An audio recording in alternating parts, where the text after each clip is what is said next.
कॉलेजमध्ये आल्यावर आमचे मित्र अनिल आणि ऋषी येऊन थांबले होते, तर त्यांनी म्हटलं आम्हाला पण ब्लॉगमध्ये घ्या. त्यांना पण घेतलो. मॅडमची MS1च्या ग्रुपवर मेसेज आलेला की नॅशनल केमिस्ट्री डेला वेलंकर हॉलमध्ये कार्यक्रम आहे, तिथे जाऊन बसा.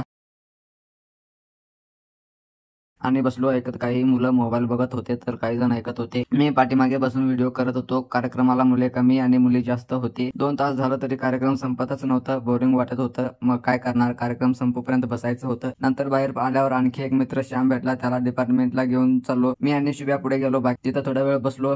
2:30 वाजता मॅमचे रिसर्च रायटिंग रिपोर्ट रायटिंगचं लेक्चर होतं. मग पोहोचलो अप्लाइड सायन्सच्या बिल्डिंग 3rd फ्लोअरला. आजचं नशीब चांगलं होतं. प्रणवने घेऊन स्टँडपर्यंत सोडला. स्टँडवर बसेस नव्हते, गर्दी पण कमी. 6:30ला बस होती. मोबाईलमध्ये चार्जिंग नव्हतं. बसची वाट बघितलं. बसमध्ये बसून गेलो. आज काकांचं बर्थडे होतं, तर मी, अभि, सुमित तिघजण मिळून काकांचा बर्थडे करण्याचा प्लॅन केला. मग बर्थडे केला, फोटो काढून घेतलो आणि निघालो घरी. व्हिडिओ आवडला असेल तर लाईक, कमेंट, शेअर आणि फॉलो करायला विसरू नका. बाय.